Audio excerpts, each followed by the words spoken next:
Alright guys, Tactical Rab here back again today. Plenty to discuss. Mainly what I wanted to focus on today is the Mutex replacement. Clayster has been talking about that since Mutex has been kicked off the team. We talked about that over the last 4 or so days. The crazy Mutex situation, the things he said on stream, the things he then said in, subsequently to that, which pretty much destroyed any chance he has of getting back on a pro team the rest of this year. Crazy stuff. But today I wanted to talk about who exactly Empire are going to bring in to replace him. He was the 7th man on the roster. Due to the salary cap situation, there's probably only room to just fill up his spot. They're probably paying him the 50 grand minimum salary. Who are they going to get in place of him as the 7th man on the roster? Because you have to have 7. That's a minimum requirement for the league. Wanted to talk about that today. So like if you guys enjoy, subscribe if you are new as always. I would greatly appreciate it. Leave all your thoughts down below. Firstly, Seattle Surge confirm their substitutes. So of course their main roster is Enable, Octane, Slacked, Karma and Apathy as the main 5 squad. But they also have 2 substitutes, Panda and Proto.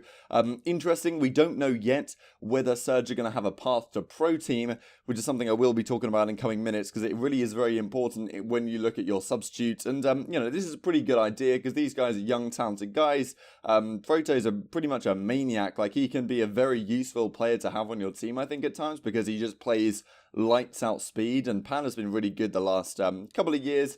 Hasn't quite made his mark like GodRx has. I always think GodRx and Panda kind of, came up on a similar vein, really. GodRx, of course, this year made big things. He's now on the Minnesota team, so Panda could also be a valuable asset to a team as well.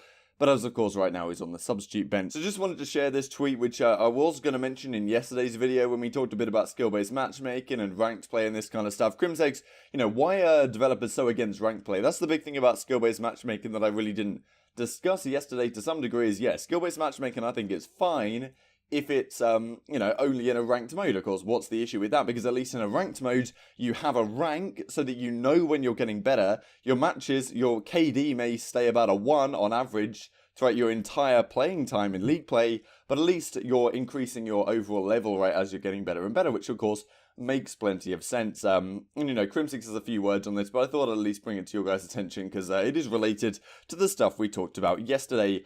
Moving onwards then, the Mutineers have finally done an actual kind of announcement. Everyone has their own story. For some, it's about carving your own path. We have a picture here. Sometimes you have to do it without them.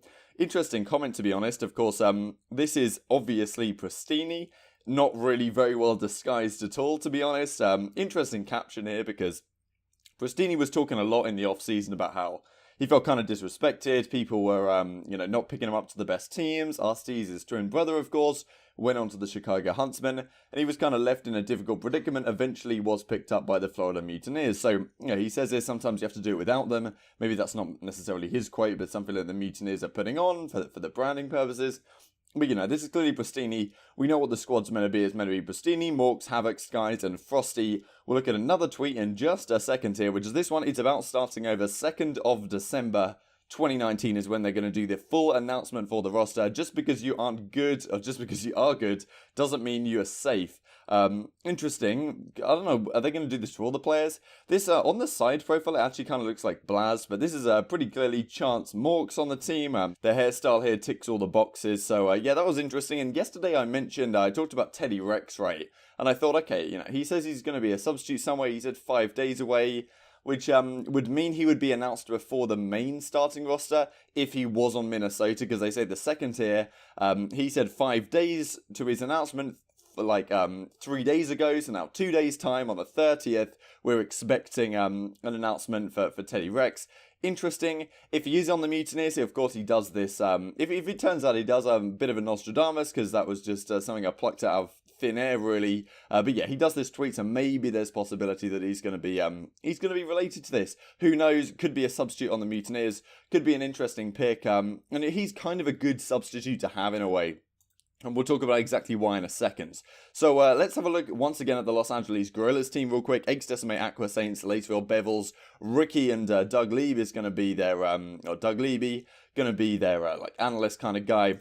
And just to follow on from this, Bevel says, we're still in need of a 7th man. Have some people in mind already, but if you want your name in the hat, feel free to shoot me a DM. Keep in mind, you'll most likely not be able to compete in Path to Pro. this is a key point that I wanted to get into just before I talked about the Mutex situation. Before you guys go into the comments and say, oh yeah, Parasite, Pharaoh, these are the guys that Empire should be getting as their substitutes. Let's take a step back and look at this for a second. Effectively, the way the contracts work this season is it's very interesting and honestly not great, I think, for a lot of the players. We'll go into details here. So effectively, this is what it looks like the coming season. You have a main organization that has a roster for the starting roster for the CDL. If you want as that organization, you can also have an academy, a challenger team associated with it. There's 12 teams. I think maybe 3 of them will have academies, not many. And as Bevel says here, you'll most likely not be able to compete in Path to Pro, which effectively means that the Los Angeles Guerillas are not going to have an academy team. What this means is, if you're a substitute on the Los Angeles Guerillas, that you cannot compete in the Path to Pro because you would have to compete on a 2-way contract with your organization's challenger team. You cannot compete for another organization's challenger team if you are contracted to the Los Angeles Guerillas. Let's say the Empire has a challenger team, and I'm pretty sure they don't. We'll get into that in a second. If they did though, if you're a substitute on the Los Angeles Guerillas, like a Ricky or something like that, you cannot go and play in the amateur Path to Pro bracket with another team. You have to rely on your own team having that, which means if you're a substitute and you want to actually achieve good things, for example, if you're a young guy, if you're a pentagram, Looney was saying this, you don't really want to be a substitute on a team that doesn't have a Path to Pro Academy squad, because you're effectively sitting on the bench. Yes, you're getting 50 grand, but let's say you don't play a single game the whole season, which is possible if the main team is doing well. You have zero chance to prove yourself in the amateur scene, and then next season, when it comes to re-signing substitutes, you're going to be out the door because you've effectively proved nothing the entire season, which means a lot of players are going to not want to be a substitute if they are restricted in terms of what they can do, which means the options to bring on a 7th player are very difficult, because you want to get a player ideally who's kind of older, who's done a lot in their career, who's going to be focused on maybe more of a coaching, more of a strategic, more of a a tactical S&D kind of analyst type of role, kind of what Mutex was, right? And Ricky is a perfect example of someone that Los Angeles Guerillas have that ticks those boxes. Tommy is a similar type of guy on the Dallas Empire, right? Because he's the best of his career is behind him. Now he's a streamer. He can bring in a lot. Because given Tommy's on the team, I'm kind of like, well, go Empire in a way. I'm kind of happy to support them, given that Tommy has some relation there, because I'm a big Tommy fan myself. So it's quite interesting how the substitute situation works, because not only do players want to play for the main organizations, but they also want to play for an organization where they can achieve their own personal goals, which means that finding ideal players to be substitutes right now, I think is really quite difficult. So yeah, that's what Bevels has to say, and as we just talked about really, and as we alluded to, Parasite comes back with the following: if only we could play Path to Pro, would love to rep my hometown. Lame rule for sure, but unless they have some good reasoning for that, I don't see. Unlike I guess I gotta wait until expansion or be the best challenger the world has ever seen. So obviously Parasite thinks he has something to prove here.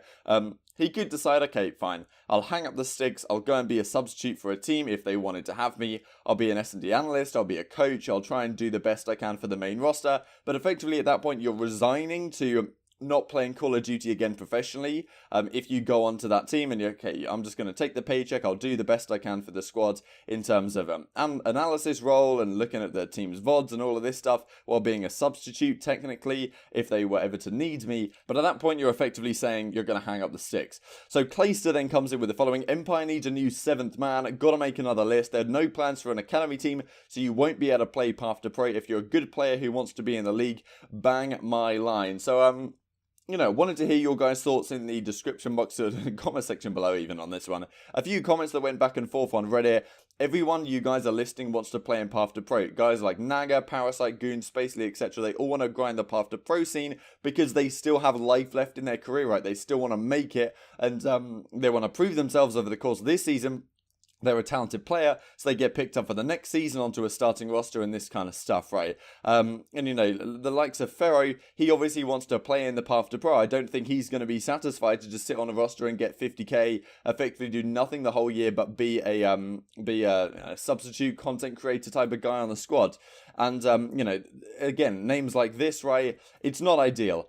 the real question is, like, guys like Glowfrosty, right, replied to Clay's tweet asking to discuss one of the best up-and-coming AM talents, very good at S&D. He could be a guy that's pretty valuable in this sense, because you can be an S&D substitute. I think that's really the way to go for these pro teams, is to look for guys which can be distinctive S&D subs. And of course, Glowfrosty, maybe he wants to make it. Maybe he wants to make it in the pro scene and wants to be on one of the top challenging squads in the next couple of years. Being a substitute could be a way in for a guy like that. So rather than if you're a more established player and you still have life left in your career, probably best not to go down this route of not being able to play in Path to Pro on a team like Dallas. Could be useful if you want to make an S&D substitute change, but then again, you look at Dallas, you're like, why would I ever need an S&D substitute? Because we're guessing this season that you can sub players in for single modes, which is very interesting topic of discussion. The real question is MBoZe a legitimate option here? Which is, okay, so is MBoZe really that worth of a pick? He hasn't competed in 2K since he got dropped from Parasite's team. And you know, okay, fair enough. People are saying no chance, and I'm inclined to agree. I don't really see the work ethic behind MBoZe that could be valuable, but at the same time, he is the type of player which ticks the boxes in a way for what you want out of your player here. You want a guy who's an S&D specialist in a way. I'm not saying MBoZe is an incredibly like big brain S&D player. I know he likes to think he is, but look, he's an S&D specialist. He's an older guy. Latter half of his career is effectively over. This would be a good opportunity for him to get back on a squad. So he would clearly like to be involved in something like this. MBoZe comes out and says, you know what the people want, Clayster, in reply to this tweet. So look, MBoZe clearly wants this opportunity, and who knows, maybe it could be a legitimate option, because he could sit there, he could be an S&D kind of strat guy, he could look into ideas, investigate stuff, try things out, and potentially, if necessary, be a search and destroy substitute. I really don't think it's necessary on a team like Dallas Empire, but who knows, if one of the players can't make it, maybe MBoZe could be a legitimate guy. Who knows, it seems pretty crazy to say, but at the same time, I think Mutex was a great decision in terms of what they brought to the table. You've got Tommy, he's going to be a content creator, he's going to bring in some fans, he's not going to play, but he definitely has some aspect. Maybe he could help in like a coaching sense and something like this, because the Dallas Empire, they don't have a specific coach attached to their team right now. And then they brought Mutex in as like an S&D analyst who could help the team with search and destroy strats, theory craft, things like this. Really what you want, I think, that they've done a very good job in terms of what boxes they've ticked in terms of their staffing, right? And MBoZe could be a guy that does a similar thing. I think if anything, you want a guy that's like Mutex, older, like 25, something like that, who can be a part of this team, but not thinking about, oh, do I still want to play, etc., etc., and these kind of things. And MBoZe honestly does kind of tick the boxes there. I'm not saying he's going to be incredibly valuable to a team like this, but at the same time, who else are you going to get, right? Maybe a guy like Callum Swanee, who knows? And some final thoughts, 2-pack I think would be a big one. If this guy is contracted to Chicago, as is rumoured, but 2-pack Thuglord, if you guys don't know him, he's been playing with Formal a lot. I've always thought he's a fantastic player since watching him in Modern Warfare Remastered. He would be a perfect guy to have as your substitute here, but as I say, maybe he's contracted to Chicago, so one other guy do you get in terms of being an older talent, not really wanting to go pro again. These are the kind of guys you're looking for if you're Empire. 2-pack would be the ideal, I think, but MBoZe is always around there, and who knows, you have to have a 7th at the end of the day. So yeah, interesting. Like if you guys enjoyed, subscribe if you're new as always. Thanks for watching as always, I'll see you next time.